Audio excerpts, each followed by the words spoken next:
Portugal is as diverse in its history as it is in its food.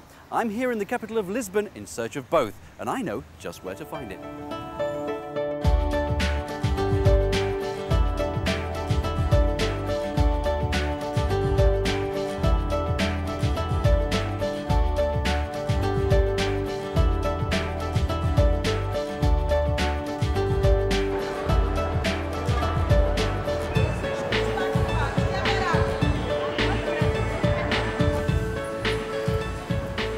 I've got another special treat in store for me today because I've been brought to a Lisbon market by Patricia Pereira. Patricia, tell me a little bit about this market.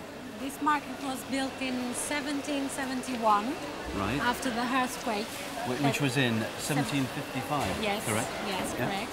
And it's called Mercado da Ribeira. Which means? Ribeira, it's the part of near the river. Right, Ribeira meaning a river. Yes, right, yeah. okay. And yeah. all people from around Lisbon and from Lisbon come here to buy all the vegetables and fruit, fish, olives, meat. You have everything, flowers, everything here. So it's a very popular market now. Yes, there. it is. Well, let's go and have a look around, see what we've got. Okay. Wow, look at this. Now, you can't get fresher than that. Look at them wiggle and squirm. What have we got here? They call enguias. Enguias, which are basically eels. Yes, but it's a different species called eiroses. Eiroses? Yes. Whereabouts are they from? They are from Sines, the region of Ribatejo and Extremadura in Portugal. Right.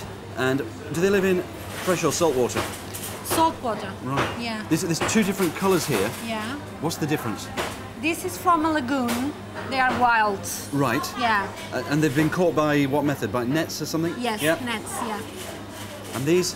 These, you have to, they have special tanks. Right, so basically these are farmed and these are fresh? Yeah. Huge difference in colour. What do you use them for? They use it for ensopado de enguias. Right. It's a kind of soup. It's not a soup, but it's a kind of soup. It's ensopado de enguias. Tastes good? Yeah, very good. Right, might get some of that later. Yeah. Let's move on. Okay.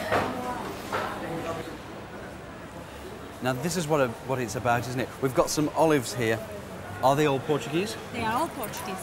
I've got my eye on those big ones over there. Don't they look meaty? You have a taste of this one here. They are from Alentejo. Mm. Lovely. They are meaty. They're also quite salty. Very salty. And no doubt you're going to tell me you need to eat those with a drink. Yeah, you do indeed. Next up, we've got some black ones. From Douro in the north. From Douro in the north.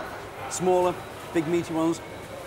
The thing is with the black olives, the same as the green olives, except they've been held on the tree longer, isn't it? Yeah. And then they've been oxidised to get them nice and black. That's nice. That's nice. Nice little bit of olive oil, some garlic, warm through. Fantastic. We've got some others here. These are from Alentejo as well, yeah? Good grape growing country, isn't it? Yeah. Alentejo. Yeah. And certainly good olives. Some smaller ones here. Do you like olives? Have a taste of that. Okay. A mixture of colours. What's that like? Yeah, very good. Is that good? Yeah. Goodness gracious, what have we got here? We have percebes. Percebes. Now what do we do with them? We have to boil it for 3 minutes. Yeah. And then you have to hold this thing. This thing? Yeah. It looks like a claw, look at Yeah, that, it squeeze is. that out. Yeah. And it's, what's it taste like? It tastes like sea. See. Yeah. And how do you cook it? We boil it for 3 minutes with salt. Then you have to hold this. Yeah. Take this and you put this in the mouth. You don't eat the this. outside, you just eat that, Yeah. that little tiny thing on the inside. Yes. Do you like them? Yeah, very tasty. Do you? Yeah. That's quite unusual. It's not very often at all you see these, certainly on the market. Yeah. Very unusual. Yes, it is. But it's wonderful with a beer. Right, so you've twisted my arm already. And there's something else over there I got my eye on. Okay. Now, something that's caught my eye that you don't often see in a market, and that is, well, not the cabbage, but a bit of machinery here. Tell me, what have we got? This is the machine to do the caldo verde. The caldo verde is? A soup. A Senhora Preciosa vai nos explicar como é que se faz. So she's going to cut the leaves of the cabbage, and she's going to pode ir cortando, and she's going to do like amount of them, and put inside a hole here in the machine. I'm going to see it. pode ser mais rápidozinho. She puts it through the machine. Yeah, You and buy it by the kilo. and it's 250 pounds a kilo. 250 pounds. No, sorry, 250 escudos. Kudos. Pode começar a fazer já. Right, so she rams the cabbage in and gives it a turn. Yeah. See? One thing I have noticed in Portugal, they seem to use all the carcass from the animal. Look at this, we've got the pig's trotters. Nice one there, nice and meaty. Next to that we've got some tripe. Not something you see nowadays in Britain, obviously. Pig's ears. Yeah, they do a special salad. Right. Yes, they boil the ear, Yeah. they cut the ear in little Slices? yes, Yeah. and then they put garlic, olive oil, vinegar, and they served like that. Hanging far end, we've got some tongues. I can always remember as a young lad having pressed tongues. My grandma used to make them, but it's something else you don't see very often nowadays in butchers in the UK. Do you eat a lot of tongues in Portugal? Yes, I do. You do? They boil. You enjoy it? You boil them up? Yeah, and they cooked it estufado, as they say. Estufado? Yes. That's the method of cooking? Yes. Estufado. Excellent.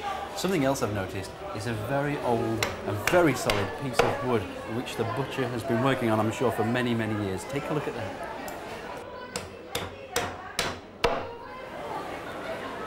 Patricia, thank you very much for bringing me here. It's been a great experience. And if ever you're in Lisbon, please do come along to the Mercado de Ribeira. Is that correct? It's not too bad. It's not too bad. How should I have pronounced it? Mercado da Ribeira. Well, at least I had a go. All I can say is adios and obrigado. That was wrong, wasn't it? Obrigado. Obrigado. At least I had a try. That's basically Alan Coxon signing off from Portugal.